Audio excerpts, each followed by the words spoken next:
다 차신 줄 알고 PPT 말씀을 함께 보시면서 말씀을 함께 나누기를 원합니다. 본문의 말씀을 봉독해 올려드립니다.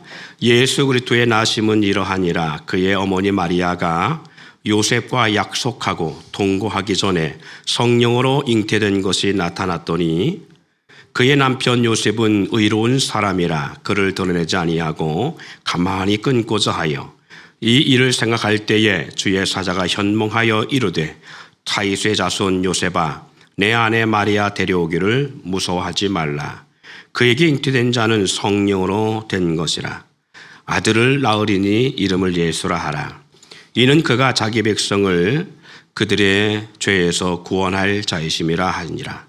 이 모든 일이 된 것은 주께서 선자로 하신 말씀을 이루려 하심이니 이르시되 보라 처녀가 잉태하여 아들을 낳을 것이요 그의 이름을 임마누엘이라 하리라 하셨으니 이를 번역한즉 하나님이 우리와 함께 계시다 함이라.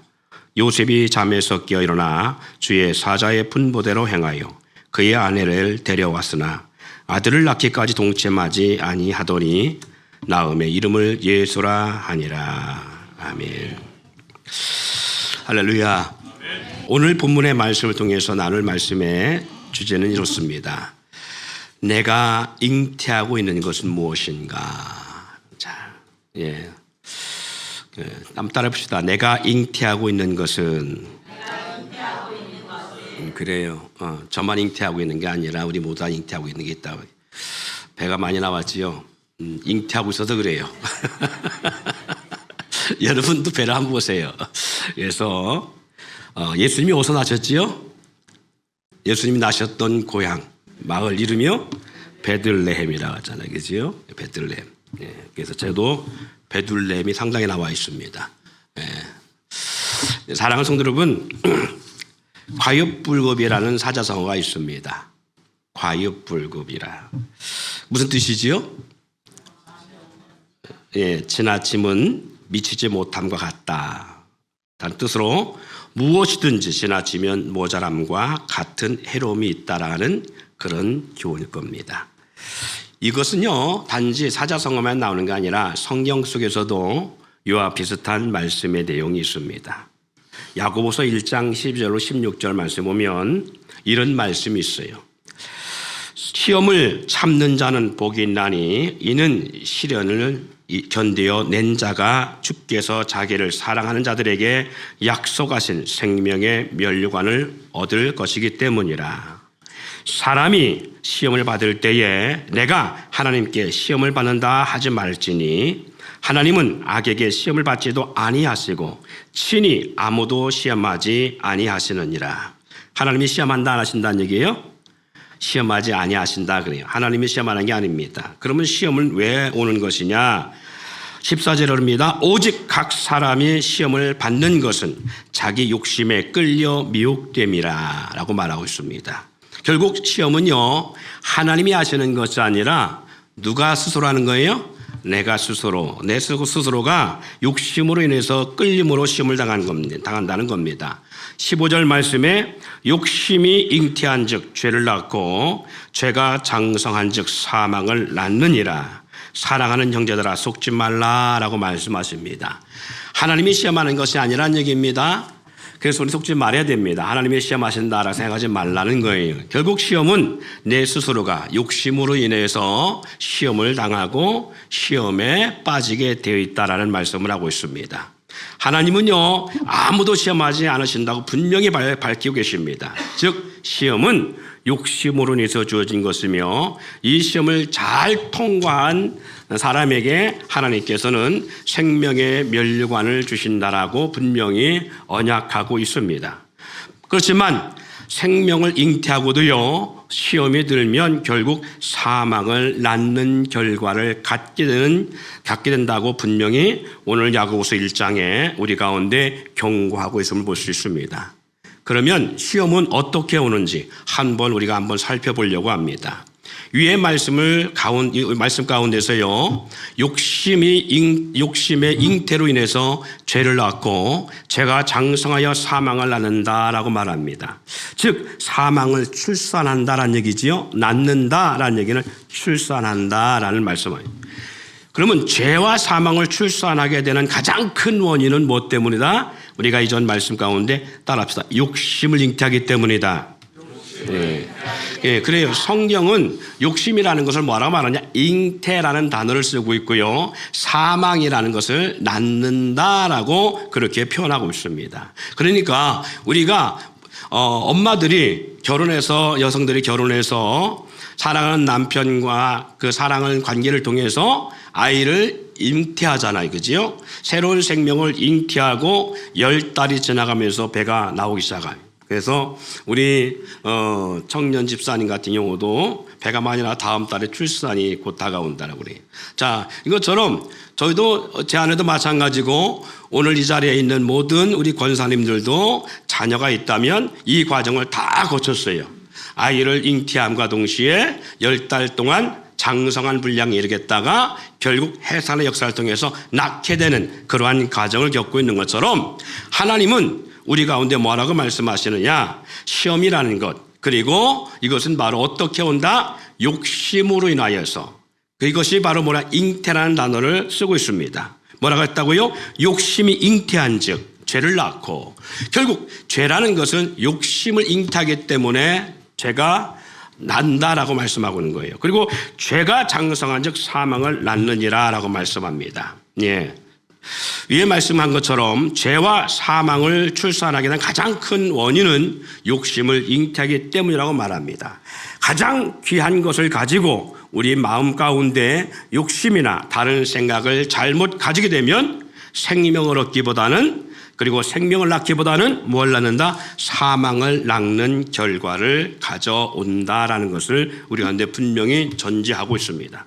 오늘 본문을 보면요, 마리아는 처녀의 몸으로 잉태를 합니다. 처녀의 몸으로. 자, 무엇을 잉태했을까요? 처녀가 잉태했다고 했어요. 지금 동정녀 마리아하고 찬송됐잖아요.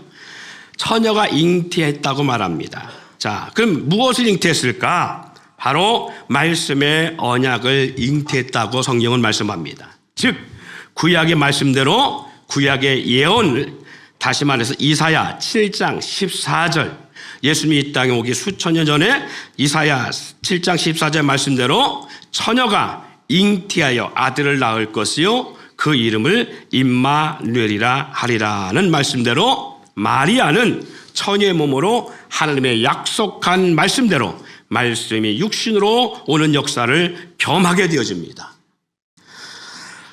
오늘 여기 쓰게 보니까 이렇게 말씀하고 있잖아요. 그 이름을 임마누엘이라 하리라 라고 말씀하고 있어요.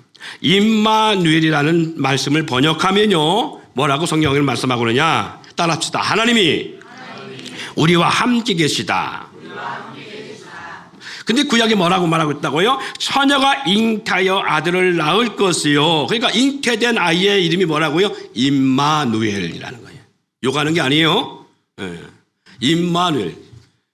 네, 우리 노예 목사님들이, 연세 많으신 목사님하고 저 중국에 선교를 가셨어요. 근데 한참 젊은 목사님이 이제 형님 하는 목사님한테 늘 친하니까 중국말로 형님 식사했습니까? 라는 그런 말로 중국말로 했어요. 중국말이 밥 먹었어요. 이건 무슨 뜻인 줄 알아요? 그렇지요. 잘하시네. 그러면 형이라는 단어가 중국말로 뭐예요? 그렇지. 따거시 빠르 뭐 하겠다가 구단부 시험 들어가지고 선교에서 탈퇴했어요. 그 목사님. 그것처럼 욕하는 게 아니에요. 임마누엘이라, 발음을 잘해야 됩니다. 임마누엘이라 해요. 처녀가 잉태하여 아들을 낳을 것인데 그 이름을 임마누엘이라 하겠어요. 그 임마누엘 뜻이 뭐라고 하냐? 하나님이 우리와 함께 계신다는 거예요. 그러니까 마리아가 처녀의 몸으로 잉태했는데 잉태된 대상이 뭐라고요? 누구라고요? 하나님이라고요. 하나님. 그렇잖아요. 하나님이 우리와 함께 계시다 뜻이 임마누엘이라는 거죠. 그러니까 마리아가 잉태한 것이 뭐라는 얘기예요? 하나님이라는 것을 알 수 있습니다. 하나님이 이 땅에 내려오시는데 하나님이 마리아의 몸을 통해서 그 몸에 잉태되셨다라고 하는 것을 말씀하고 있습니다. 마리아는요, 그 잉태된 영원하신 하나님을 장성한 분량에 이르기까지 10달 동안 품었다가 비로소 해산을 합니다. 그리고 성경의 본문 가운데 말씀하고 있지요. 그 이름이 다른 말로 예수라 하라. 그리고 그 이름을 예수라고 그렇게 부르도록 한 것을 볼 수 있습니다. 마태복음 1장 21절에 그러지요. 예수의 뜻은 아들을 낳으리니 이름을 예수라 하라. 그 뜻이 뭐냐? 이는 그가 자기 백성을 그들의 죄에서 구원할 자이심이라 라고 말씀하고 있습니다. 그러니까 마리아가 잉태한 것은 어떤 남자로부터 받은 어떤 씨를 받고 잉태한 것이 아니라 말씀의 언약으로 오신 하나님을 잉태한 거예요. 그리고 10달 만에 장성한 분량이라서 출산을 하게 되는데 이름을 뭐라고 하라고요? 예수라 하라라고 말씀합니다. 그럼 예수의 뜻이 뭐냐? 자기 백성을 그들의 죄에서 구원할 자다라고 말씀하고, 결국 마리아는 10달 동안 온전한 하나님을 품고 장성한 분량에 이르기까지 잘 참고 견디다가 해산의 달을 다 채우시고 예수, 즉 죄에서 구원할 생명의 예수를 출산하는 영광과 생명의 역사를 이루었다는 것입니다. 마리아는 하나님을 품는 일에 욕심을 내지 않았습니다. 오히려 고난을 선택하는 삶을 살았습니다. 그 귀한 일을 죄로 장성한 분량으로 키우는 일에 사용하지 않고요, 오로지 온 인류의 죄를 구원하실 주님을 낳는 생명의 이 귀한 일을 마리아는 감당했다라고 말씀하고 있는 것입니다. 그렇다면 바꿔 말합시다. 한번 돌아봅시다. 마리아는 하나님이라는 분을 품고 10달 동안 잉태 과정을 통해서 예수라는 존재로 출산하게 했어요. 그래서 자신의 생명만이 아닌 온 인류를 구원하는 영원한 생명을 온 인류에게 주는 생명 역사를 출산해내고 있는 걸 볼 수 있습니다. 그러면 우리는 저와 여러분은 무엇을 잉태하고 살아갑니까? 저와 여러분도 분명히 잉태하고 살아갑니다. 여자나 잉태하는 것이 아니라 남녀노소를 막론하고 우리 또한 우리 속에 잉태되는 것들이 있다는 거예요. 무엇을 우리는 잉태하는 것인가? 그리고 무엇을 그 잉태한 것을 장성한 분량에 이르도록 키워가고 있는가라는 겁니다. 하나님의 은혜는 마리아에게 하나님이라는 생명을 잉태케 하듯이 우리 가운데도 영원한 생명을 잉태시키셨습니다. 그러나 모두가 마리아처럼 생명의 아기를 잉태하듯 영원한 생명 대신 예수를 잉태하고 생명을 낳기보다 오히려 우리는 하나님이 우리에게 생명을 잉태케 하시는데 우리는 사망을 낳는 사망을 욕심으로 죄를 잉태하고 그리고 죄를 장성한 분량에 키워나가 사망을 낳는 결과를 낳는 일이 부지기수로 일어나고 있음을 볼 수 있습니다. 왜 그런 결과가 올까요? 처음 말씀하듯이 욕심이라는 마음 때문에 그렇습니다. 뿐만 아니라 어려움을 회피하려는 마음이 우리로 하여금 이런 과정들, 이런 어려움을 우리는 스스로가 도피하거나 아니면 떼어내려고 하는 모습을 볼 수가 있습니다. 오늘날 많은 엄마들이 아이를 낳기 싫어서 병원에 가서 아이를 지우는 경향의 역사들이 있어요. 그리고 이것을 합법화하는 그런 과정들이 추진되면서 앞으로는 더욱 우리 한국 사회가 아이를 낳는 것을 포기하고 임신한 것을 잉태한 것을 포기하고 아이를 생명을 지우는 일을 우리 한국 사회가 지속적으로 나타낼 수밖에 없는 상황으로 전개되어 갑니다. 예.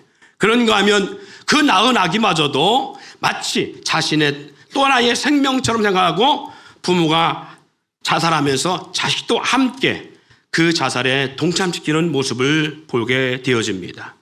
결국은 생명을 잉태하고도 뭘 낳는 결과를 가져오느냐? 사망을 낳는 결과를 가져오고 있음을 볼 수 있습니다. 하나님은요, 은혜를 주시지만 우리는 그 마음이 변질되어 욕심이 들어가기 때문에 우리는 생명을 잉태하고도 마리아처럼 영원한 생명을 잉태하고도 사망의 결과로 달려가는 그런 모습을 보게 되어집니다. 이런 변질이 왜 올까? 말씀드린 것처럼 욕심 때문에 오고요. 그리고 그 고난과 어려움을 우리 스스로가 감당하지 않으려고 하기 때문에 그렇습니다. 고 전직 박정희 대통령을 임신했던 그 대통령 어머니 일대기를 제가 보니까 그런 내용이 있더라고요. 50이 넘어서 늦게서야 박정희라고 하는 생명을 잉태하고서 이 생명을 낳기가 부끄러우니까 노산에 또 그리고 낳기도 어렵고 그러니까 그 생명을 지으려고 했던 그런 시도했던 모습들이 이게 기록된 그런 책자를 제가 봤어요. 내용을. 그래서 높은 곳에서 뛰어내려도 보고 간장을 정말 한 사발 들이렇게 마시기도 하고 여러 가지 방법을 통해서 그 생명을 지으려고 했는데 결국은 출산해서 후에 이 한국의 경제의 발전을 역사를 이루는 박정희라는 인물을 낳는 결과가 있었지요. 사랑하는 성도 여러분, 이것처럼 우리 사회가요 어려움 일할 때 그리고 내가 힘들으니까 아니면 우리가 어떠한 조소와 멸시와 그리고 많은 사람부터 손가락질과 이런 걸 받기 싫어서 아이를 지우는 경향들도 많이 있습니다. 한번 생각해 봅시다. 하나님을 잉태한다는 것은요 하나님과 함께 한다는 것 같습니다. 본문에 분명히 그렇게 표현하고 있지요. 임마누엘이라 하리라. 아이를 낳을 것인데 임마누엘이라 하리라. 하나님이 우리와 함께 계시다라는 뜻이지요. 그런 마리아는 어떤 몸이었다? 처녀의 몸이었다라는 거예요. 성경이 분명히 말합니다. 처녀의 몸으로 하나님을 잉태하고 하나님과 함께하는 시간을 보내고 있는 존재입니다. 그런데 이것이 말로 쉽지요. 과거 2000년 전 이게 과연 쉬운 일이냐? 당시 이스라엘 사회 가운데는 율법으로 처녀가 잉태한다는 것은 있을 수도 없지만 그 어떤 상황이라 할지라도 그렇게 되어지는 것은 용납할 수 없는 문제입니다. 지금도 지금 현재를 살아가는 이 사회도 처녀가 잉태했다는 자체가 불가능한 일이고 그리고 그것은 이해할 수 없는 일일 수도 있지요. 또 처녀가 잉태할 수는 있지요. 근데 합법적인 결혼 관계가 아닌 비합법적인 관계를 통해서 잉태할 수 있다는 사실이지. 그래서 오늘날에도 그런 것들이 예를 들어서 시집도 안 간 처녀가 임신을 하게 되면 이것이 좋은 모습으로 그리고 그 처녀의 모습이 아름답게 보여지지 않을 수 있다는 사실입니다. 그런데 2000년 전 고대에 마리아라는 동정녀, 처녀가 남자를 한 번도 만나보지 않은 처녀가 성령의 역사로 잉태를 했어요. 그리고 배가 불러오고 있습니다. 이것을 받아들일 사람이 얼마나 많겠느냐. 마리아는요, 하나님을 잉태했다는 것으로 인해서 어떤 상황이 주어질까라는 것을 한번 생각해 보자는 겁니다. 낳고 난 남편이 될 요셉은 어떨 것이고 요셉의 식구들인 시댁은 어떻게 이 일을 받아들일 수 있을까요? 바람핀 녀석으로 돌맞아 죽어야 마땅한 사람이 될 수 있습니다. 시댁은 더더욱 용납할 수 없는 일이 될 수 있었겠지요. 보세요. 하나님과 동행한다는 것은 평안한 것이 아닙니다. 아세요? 하나님과 동행한다는 것은 평안한 것이 아닙니다. 여러분, 이 말은 다른 말로 제가 한번 바꿔볼까요? 여자가 남편을 사랑함을 통해서 남편의 씨를 받아서 태중에 아이를 잉태하여 10달의 과정을 거쳐 해산한다는 것이 결코 쉬운 일이 아닙니다. 새로운 생명을 잉태하고 출산한다는 것은 여성의 몸 가운데서 많은 부분들이 생명의 단축을 가져올 수 있는 일이라는 사실이.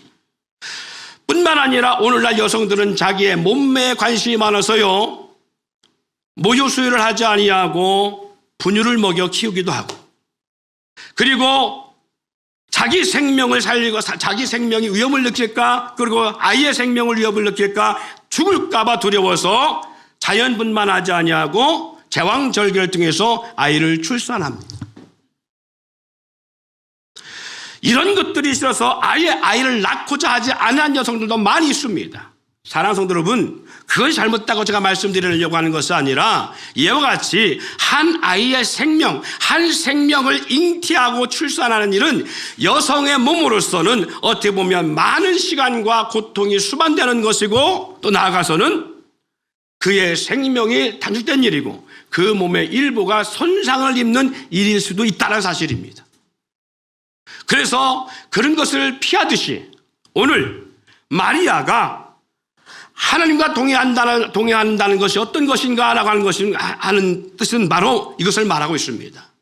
하나님과 동행한다는 것은 생명을 잉태하는 것이고요, 이 생명을 낳기까지 다 나가는 삶이 얼마나 고통의 시간인가라는 것입니다.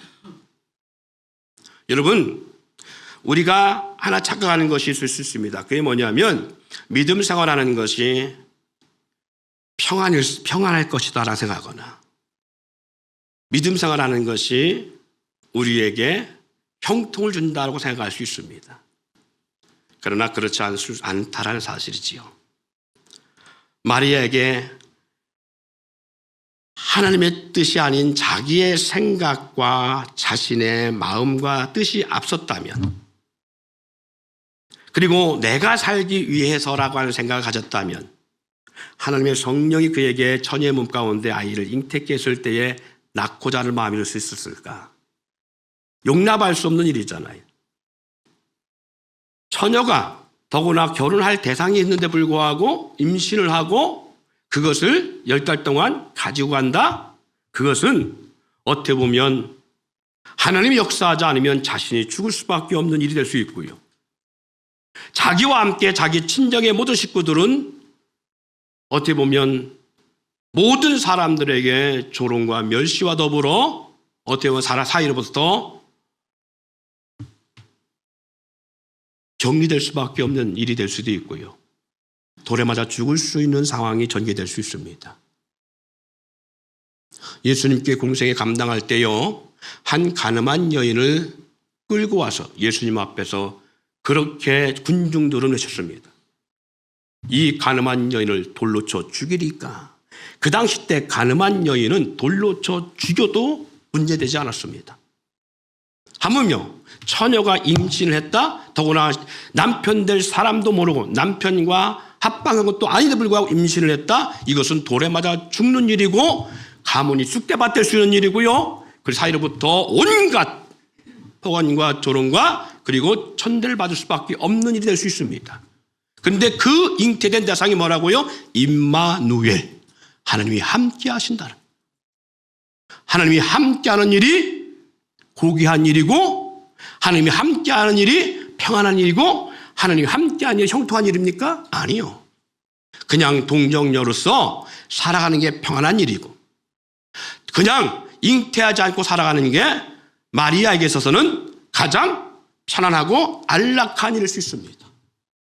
그런데 자기 뜻이 아닌 하나님의 강권적 역사로 인하여 자기도 원치 않았는데 불구하고 하나님이 강권적으로 그에게 임하여서 하신 말씀이 내가 너와 함께 하겠다는 겁니다.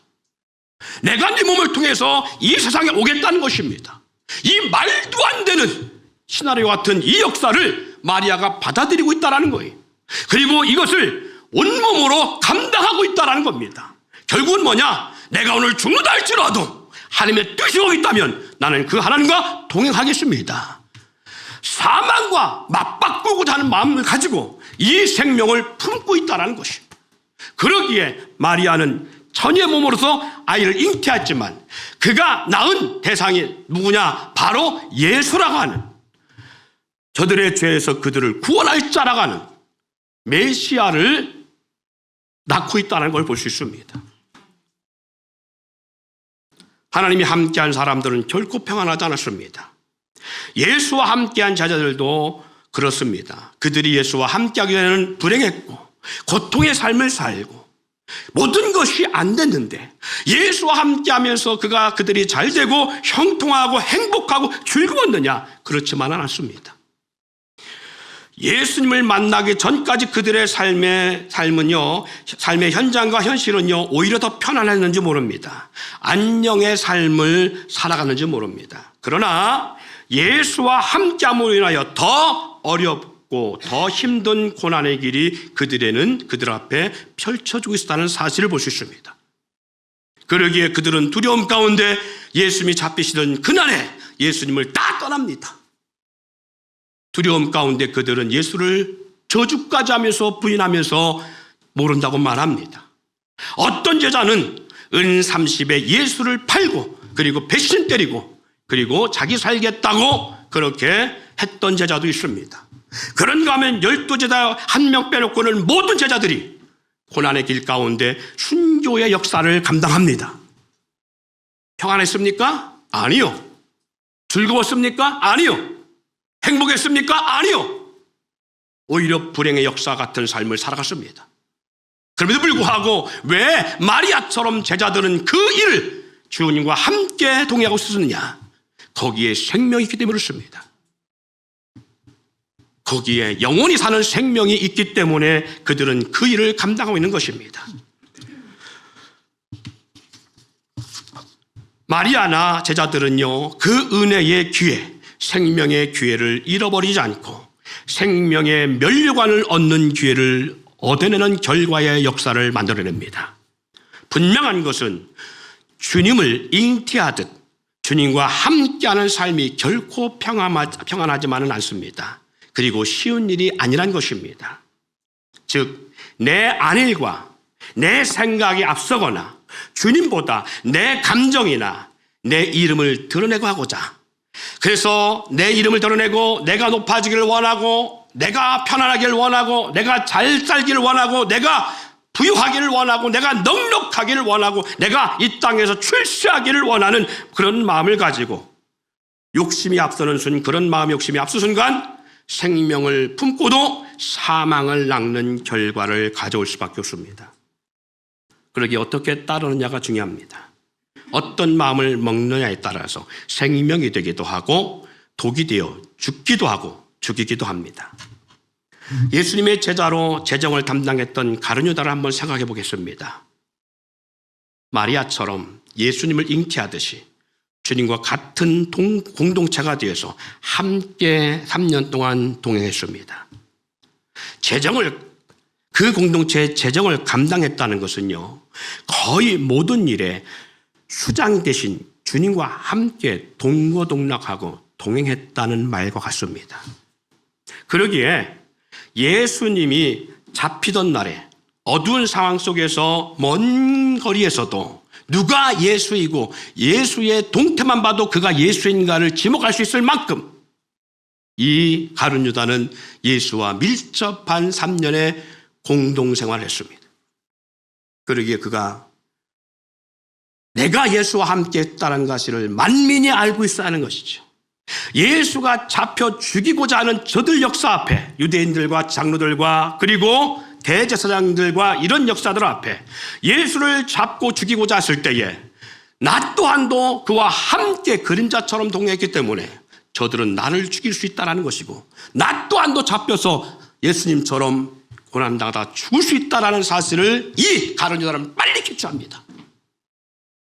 재정을 감당할 정도의 재정의 어떤 능력, 그런 판단의 능력이 누구보다 빠른 사람이 가룟유다였습니다. 그러기에 가룟유다가 순간 생각한 것이 뭐냐? 이 일을 끝까지 감당할 것이냐?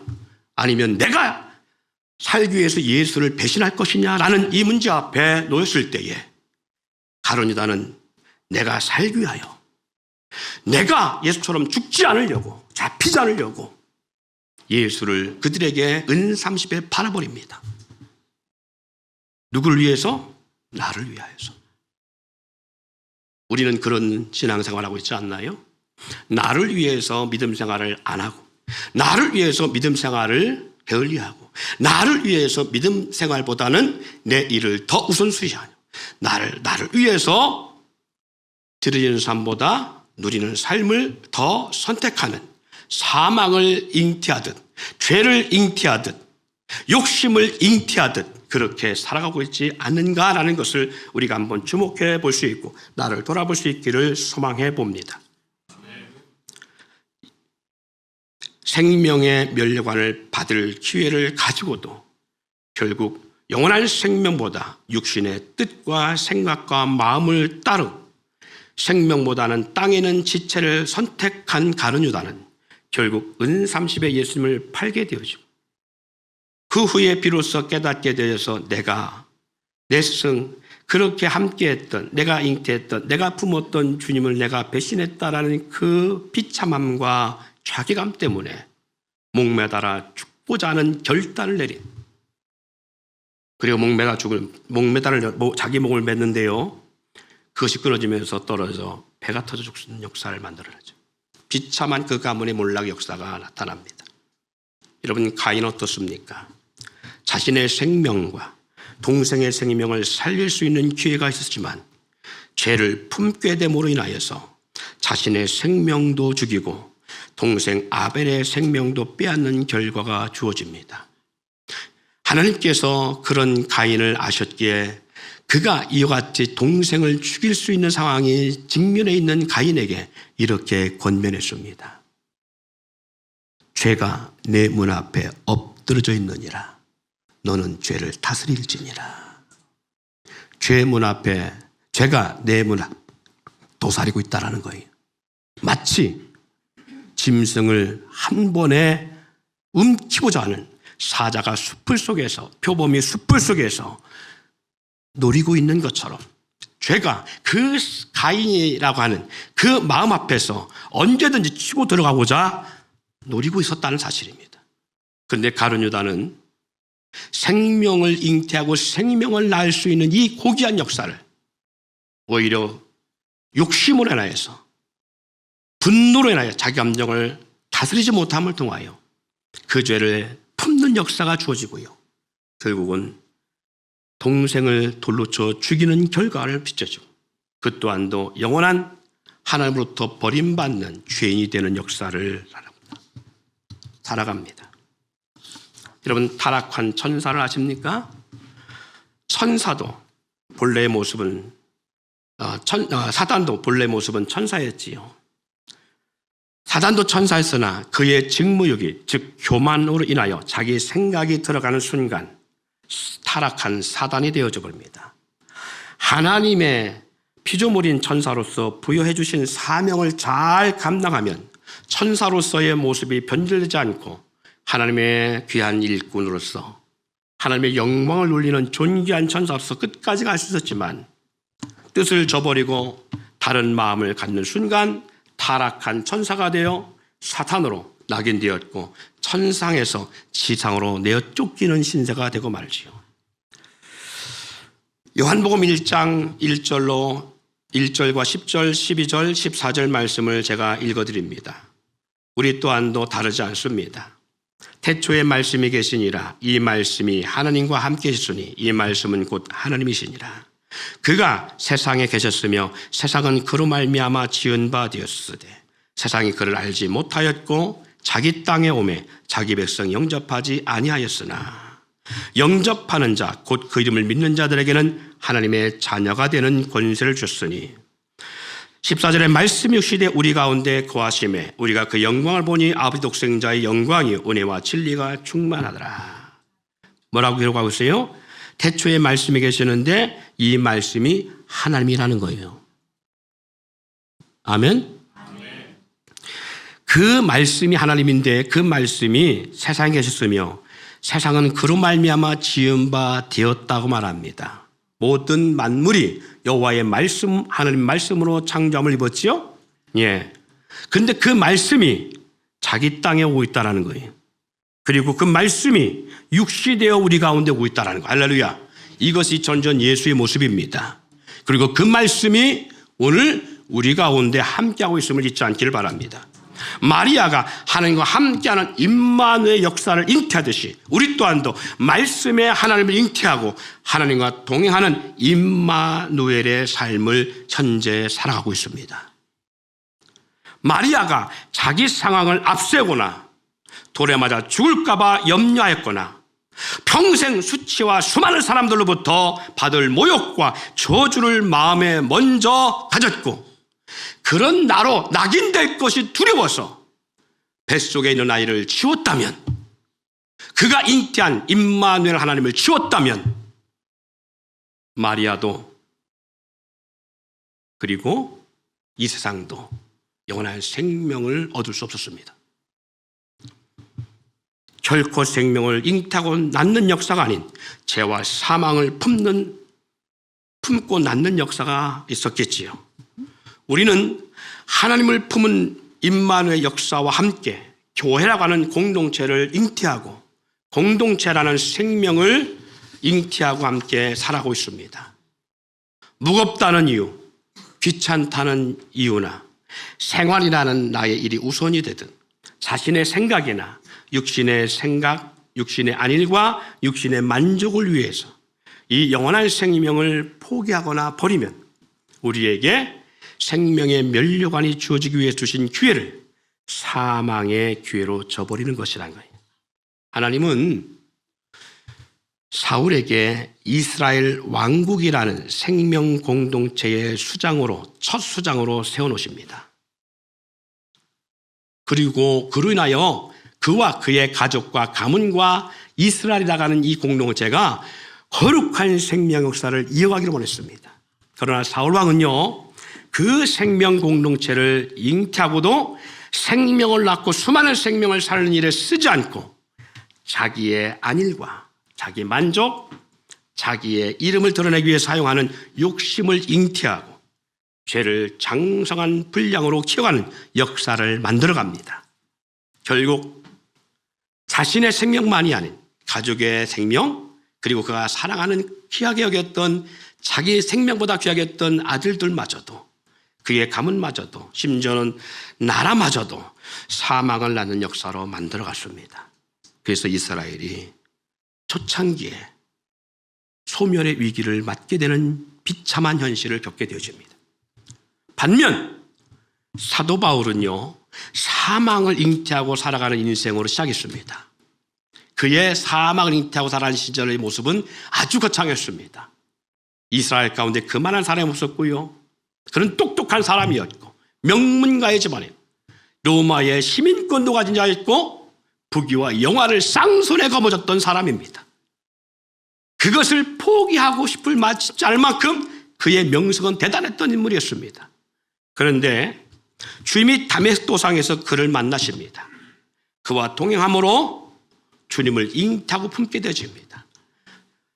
원치 않았음에도 불구하고 주님이 일방적으로 이 사울에게 찾아와 바울의 삶을 살아가기를 원하셨습니다.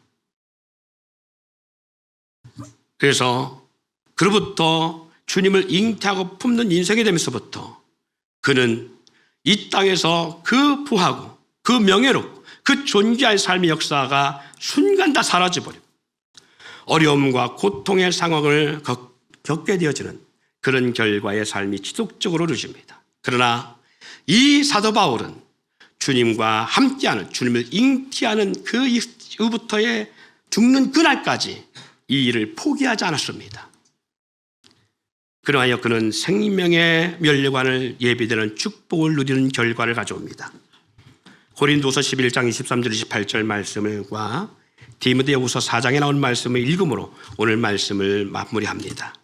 고린도서 11장 23절 28절에는 그가 예수님을 잉태하고 주님과 함께함을 통하여 어떠한 삶이 제공되는지를 너무 잘 나와 있습니다. 이렇게 말합니다. 그들이 그리스도의 일꾼이야 정신없는 말을 하거니와 나는 더욱 그러하도다. 내가 수고를 넘치도록 하고 옥에 갇히기도 더 많이 하고 매도 수없이 맞고 여러 번 죽을 뻔하였으니 유대인들에게 40에 하나 감한 매를 5번이나 맞으며 3번 태장으로 맞고 1번 돌로 맞고 3번 파선하고 일주야를 깊은 바다에서 지냈으며 여러 번 광야에 여행하면서 강의 위험, 강도의 위험, 동족의 위험, 이방인의 위험과 시내의 위험과 광야의 위험과 그리고 바다의 위험과 거짓 형제 중에 위험을 당하고 또 수고하며 애쓰고 여러 번 자지 못하고 줄이며 목마르고 여러 번 굶고 춥고 헐벗었으나 이 외에 이런 고사하고 아직도 날마다 내 속에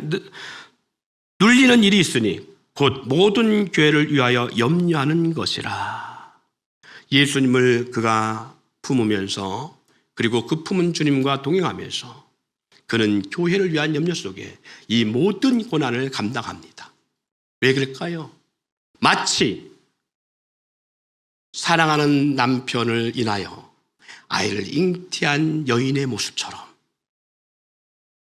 내 몸의 아름다운 몸매를 위하여서 내가 평안한 잠자리를 위해서 먹는 것에 만족을 얻기 위해서 그렇게 아이를 지우는 대상이 아닌 모든 고통을 감당하더라도 입덧으로 인한 밤잠을 자지 못하고 먹지 못하는 날들이 10달 지속되는 가운데서도 그것을 버리지 못한 것, 새로운 생명을 낳기를 위한 것처럼 사도 바울은 주님을 잉태하고 함께하면서부터 그는 이 고난의 삶의 역사를 감당합니다. 왜? 무엇 때문에? 여러분, 교회 다니는 것 즐거움으로 다니는 게 아닙니다. 즐거움으로 다닌다면 우리는 구원받을 사람이 아무도 없습니다. 그러나 사도 바울도 마찬가지였잖아요. 왜 이 고난을 자처하고 가는 것이냐? 바로 이 말씀 때문이었습니다. 디모데후서 4장 7절로 8절 말씀, 나는 선한 싸움을 싸우고 나의 달려갈 길을 마치고 믿음을 지켰으니 이제 후로는 나를 위하여 의의 면류관이 예배되었으므로 주 곧 의로우신 재판장이 그날에 내게 주실 것이며 내게만 아니라 주의 나타나심을 사모하는 모든 자에게도니라. 할렐루야. 사도 바울은 복음을 전하다가 돌에 맞아 죽는 그 역사를 경험합니다. 그래서 성에서 내침을 당했으니 그 순간 사도 바울이 내가 몸 안에 있었니 몸 밖에 있었는지 모르나 내가 3번째 하늘을 갔다 왔노라. 그런 표현합니다. 그가 갔다 온 경험한 하나님의 나라를 경험해서 사도 바울은 죽는 그날까지 주님을 품은 것을 놓지 아니하고 끝까지 감당했습니다. 왜? 그는 내 육신이 죽은 후에 갈 그 영원한 나라를 보고 왔기 때문에 그래. 하나님의 나라를 보지 않은 사람은 믿지 못합니다. 마치 뭐와 같은 것일까요? 엄마 뱃속에 그 태중에 있는 아이가 이 세상은 너처럼 엄마의 그 태보 안에서 그 물 수중 그 속에서 그렇게 배꼽을 통해서 모든 양분이 공급되는 것이 아니고 코로 숨을 못 쉬고 있는 것처럼 그렇게 살아가는 것이 아니고 이 세상은 코로 숨을 쉬고 살아간다. 그리고 배꼽을 통해 먹는 것이 아니라 그 탯줄을 통해 먹고 양분을 공급받는 것이 아니라 입으로 먹어. 태중의 아이에게 100번 설명해도 알아들 수 있을까요? 못 알아듣습니다. 나와 보야 알지요. 이 세상을 경험해 보야 알지요. 하나님의 나라도 다르지 않습니다. 하나님의 나라를 경험하지 않은 사람은 하나님의 나라는 가짜, 하나님의 나라가 어디 있어? 하나님의 나라가 있기나 해? 그건 다 짤뜸들이요. 말도 안 되는 거예요. 태중의 아이가 이 세상을 설명해도 못 알아듣고 그것을 받아들일 수 없는 것처럼 이 땅에 살아가는 우리도 하나님 나라를 받아들일 수 없을 수 있어요. 그러나 우리가 죽는 그 순간에 우리는 그 나라를 경험할 것입니다. 성경의 수많은 사람들이 하나님 나라를 경험한 사람들이 성경을 기록했습니다. 그리고 그 성경을 통해 우리 가운데 간증하고 있는 것입니다. 하나님의 나라, 그 영원한 나라가 어떤 곳인가? 그것을 여러분들이 신뢰하고 믿는다면 우리 또한도 그 영원한 생명을 얻기 위하여 이 땅에서 사망을 낳는 삶이 아니라 생명을 낳는 삶을 살아갈 줄 믿습니다.